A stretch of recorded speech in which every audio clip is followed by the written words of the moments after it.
좋은 아침입니다. 욥기 이제 드디어 마지막 내용입니다. 또 이제 그 6월의 마지막 날 GT입니다. 욥기 42장 7절에서 17절 말씀입니다.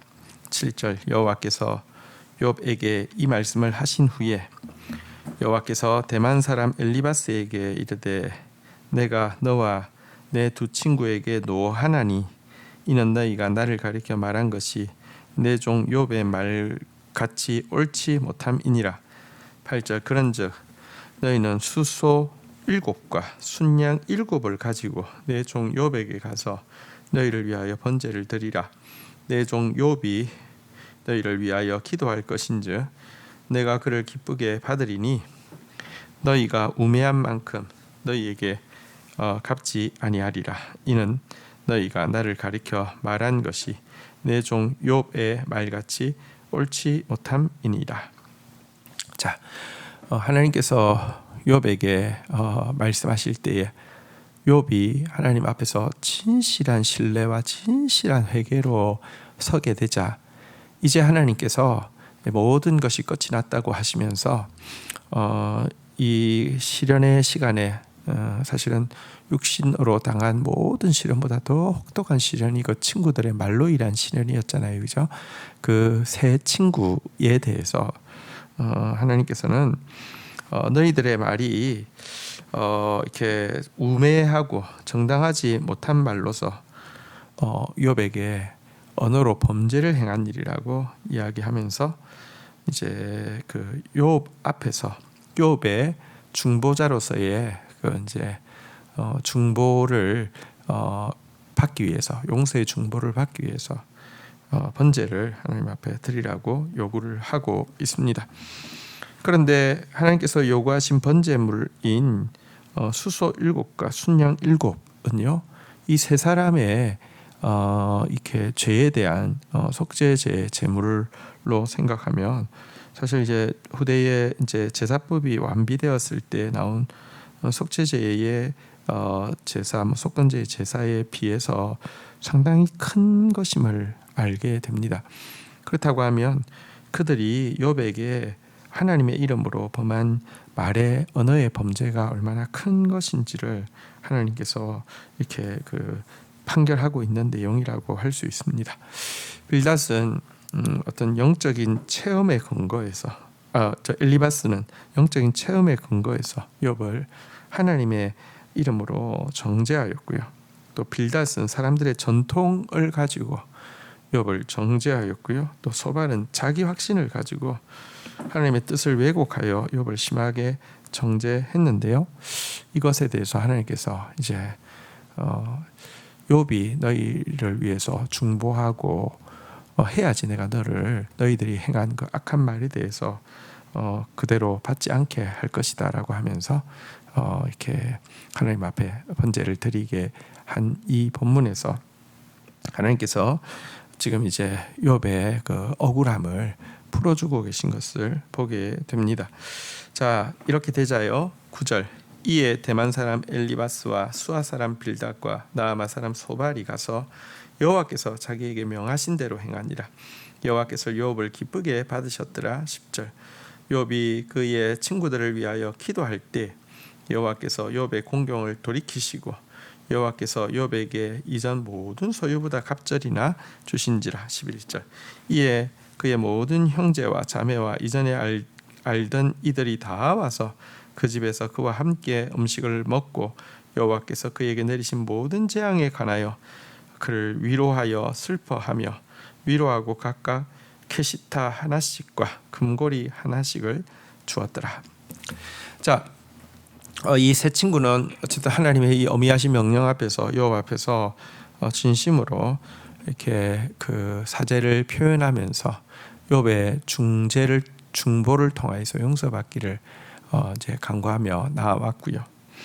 욥은 또 이 친구들이 정말 사죄하는 이 사죄를 그대로 받고는요, 또 기쁘게 그들을 위하여서 중보하였고요. 그러자 하나님께서 욥의 이 중보를 기쁘게 받으시고 친구들을 용서하신 장면을 보게 됩니다. 여러분 사실 이제 욥이 여러분 사실 논쟁 2차 3차 가면 물론 욥의 친구들이 욥을 죽일 것처럼 이렇게 저주했지만 욥 역시 그 친구들을 정말 죽일 것처럼 이렇게 이제 저주했었는데요. 이제는 하나님의 하나님의 정리 가운데 그들이 참회하게 된 것도 귀하지만 욥이 그들의 중보자가 되어서 하나님 앞에 용서를 빌어서 하나님의 그 용서가 임하게 기쁘게 임하게 하는 이 모습을 보면 욥이 어느새 나를 위한 중보자가 없다라고 고백하다가 하늘에 나에게 중보자가 있다라고 고백하다가 이제 그 하늘의 중보자 참된 중재자 되신 예수 그리스도의 영향 가운데 그 자신이 중보자로 성장하게 되었음을 이 본문은 또 보여주고 있는 것입니다. 그리고 이렇게 어쨌든 그 친구들과의 관계에서 용서하지 못하던 이 문제가 용서가 되고 나자 하늘의 위로가 임하게 되고 갑절의 축복이 임하게 된 것도 보게 됩니다. 하나님은 우리에게 요구하십니다. 먼저 너가 사람 사이에 묶인 것을 풀어야지 하늘도 풀리고 열리게 된다라고 이야기하셨는데 이 같은 진리를 잘 보여주고 있습니다. 우리는 예수 그리스도의 중보로 말미암아 용서받은 사람들입니다. 또 우리는 그 중보자로서 또 그 묶인 것들을 풀어주고 용서하는 용서의 도구 또 화해의 도구로 사용되어야 합니다.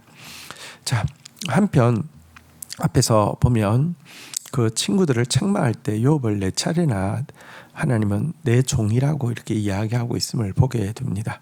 그는 정말 이사야 53장에 나오는 의로우신 당신의 종 곧 메시아 대속주이신 메시아의 예표로서 욥에게 이와 같은 고난을 허용하셨고 또 그 고난을 정말 하나님을 신뢰하는 마음으로 다 이해할 수 없지만 기꺼이 받아들인 욥을 예수 그리스도의 예표로 기꺼이 높여주시고 있는 것도 보게 됩니다. 마지막 12절부터 17절까지 읽겠습니다. 여호와께서 욥의 말년에 욥에게 처음보다 더 복을 주시니 그가 양 14,000과 낙타 6,000과 소 1,000결이와 암나귀 1,000을 두었고 13절 또 아들 7과 딸 3을 두었으며 14절 그가 첫째 딸은 여미마라 이름하였고 둘째 딸은 그시아라 이름하였고 셋째 딸은 걔는 합북이라 이름하였으니 15절 모든 땅에서 욥의 딸처럼 아리따운 자가 없었더라. 그들의 아버지가 그들에게 그들의 오라비들처럼 기업을 주었더라. 16절 그 후에 욥이 140년을 살며 아들과 손자 4대를 보았고 17절 욥이 늙어 나이가 차서 죽었더라. 자, 이제 하나님께서 욥에게 갑절로 주신 축복과 위로에 대해서 이야기하고 있습니다. 친구들을 통하여서 이제 그 번제 아주 정말 그 무겁고 또 이렇게 뭐랄까요 정말 그 마음 담은 그런 이제 번제가 하나님 앞에 드려지게 해서 이 관계가 풀리게 되었고요. 자기를 알던 모든 사람들이 그에게 나와서 캐시타 하나씩과 금고리 하나씩을 또 줌으로 말미암아 또 위로받게 했는데요. 그것 이외에도 하나님께서 이제 구체적으로 갚아주신 것들이 나오는데요. 보면 양, 낙타, 소, 암나귀 이게 그가 잃어버렸던 것에 정확하게 곱절임을 알게 됩니다. 하나님께서 정말 갑절로 갚아주셨습니다. 그리고 아들 7, 딸 3을 주셨습니다. 이것 역시 이전에 가지고 있던 아들, 딸의 숫자와 동일한데요. 왜 양손은 2배로 주셨는데 아들, 딸도 2배로 주시면 되지 않느냐? 아니요. 이 아들, 딸들은요 하늘에서도 지금 먼저 부름받아 간 그 아들, 딸들 죽은 것이 아니라 하나님 앞에 살아 있잖아요, 그죠? 그래서 하늘에 있는 땅에 있는 하늘에 있는 자녀, 땅에 있는 자녀 합치면 그게 2배입니다. 어쨌든 하나님께서 모든 것을 정확하게 2배로 갚아주셨다, 갑절로 갚아주셨다 이렇게 이야기를 하고 있고요. 또 특별히 고대에서는 찾아보기 힘든 그 세 딸의 이름에 대해서도 기록하고 있고요. 또 그 아리따운 이 딸들에게 아버지가 그 오라비들하고 똑같은 기업을 주었다, 이렇게 기록을 하고 있습니다. 이것은 뭐랄까요, 이 정말 엄청난 인류에서 예수님의 고난을 예표할 만큼 고난을 받은 이 엄청난 고난을 통과한 욥이 뭐랄까요, 하나님의 마음을 훨씬 더 그 시대에는 상상할 수 없이 깊이 이해하게 되고, 그래서 그 자녀를, 그러니까 성별을 가리지 않고, 그 당시 시대 상황에서는 그럼 그게 성별을 가리는 게 당연한 것처럼 느껴질 수 있었는데, 성별을 가지지 않고 이렇게 축복하는 사람이 되었다. 이런 점에서 하나님의 마음을 잘 보여주는 것이기도 하고요. 또 현실적으로는 재산이 너무 많기 때문에, 자녀들도 한번 생각해 보십시오. 그들이 이제 상속받는 재산이, 여러분, 그러니까 지금 이전에도 동방에서 가장 큰 자여서 만약에 아이들이 살아 있었으면 상속받았어야 되는 내용보다 지금 이제 이 아이들은 너무너무 많은 것을 상속받기 때문에 이제 딸들에게 상속을 하는 것에 대해서 전혀 이렇게 구애함이 없을 정도로 그들에게 너무 풍성하게 주어진 것을 또 보여주는 것이기도 합니다. 진짜 하나님께서 넘치도록 채워주셔서 이 재산 상속에 있어서 아무 문제가 없었음을 보여주고요. 정말 육신적으로 너무 큰 고통 가운데 정말 죽음만을 바라는 그런 고통을 지냈지만, 하나님께서 그에게 건강을 주셔서 손주 4대까지 보는 장수의 복과 건강의 복을 주셨음을 보게 됩니다. 어쨌거나 하나님께서 정말로 겪었던 고난들이 너무 크지만 그 고난이 잘 기억이 나지 않을 정도로 하나님께서 갚아주시고 정확하게 갑절로 계산하셨음을 보게 됩니다. 우리 하나님은 이렇게 좋은 분이십니다. 우리에게 오래 좋은 것을 아끼지 아니하시되 갑절로 갚아주실 것을 믿습니다. 욥기를 묵상하느라 모두 수고하셨습니다. 세 달에 또 우리 열왕기하 기적의 책을 통해서 우리 만나도록 하겠습니다. 주신 말씀 붙잡고 기도하며 나가도록 하겠습니다. 하나님께서 욥의 친구들이 옳지 못한 말을 한 것에 대해서, 그것도 하나님을 가리켜서 말한 말들에 대해서 정확하게 책망하시고, 또 엄중한 속죄제 속건제를 통하여서 욥의 중보를 받아야지만 용서하시겠다고 말씀하신 부분을 보게 됩니다. 하나님, 우리도 때때로 자기의 영적 체험이나 사람들의 전통이나 자신의 확신을 가지고 하나님의 이름을 이용하여서 다른 사람들을 정죄하는 것이 얼마나 큰 죄인지 다시 한번 두렵고 떨림으로 깨닫게 하여 주시고, 입술에 파수꾼을 두는 자 되어질 수 있도록 인도하여 주옵소서. 욥이 중보자를 바라던 욥이 스스로 또 그 참된 중보자를 만남으로 말미암아 또 사랑의 중보자가 되어서 친구들을 기꺼이 용서하는 장면과, 그 용서 이후에 하늘이 열리고 또 갑절에 축복과 위로가 임하는 장면도 보게 됩니다. 화해의 사람, 용서의 도구로 살아가는 저희들 되어질 수 있도록 은총을 베풀어 주시기를 간절히 간구하고 소원합니다.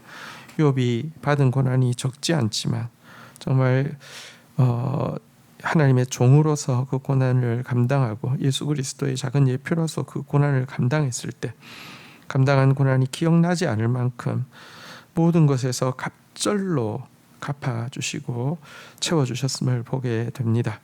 주님, 우리가 지금 당하고 있는 크고 작은 고난들과 아픔들이 있지만 하나님의 종으로서 또 주님을 닮기 위하여서 예수를 드러내기 위해서 잘 감당하다가 욥이 받았던 갑절의 위로와 축복도 우리가 받게 하여 주시고, 욥의 모습으로 또 수많은 사람들에게 주님의 선하심을 보여주는 그런 저희들의 남은 평생이 되도록 인도하여 주옵소서. 예수 그리스도의 이름으로 기도 올립니다. 아멘.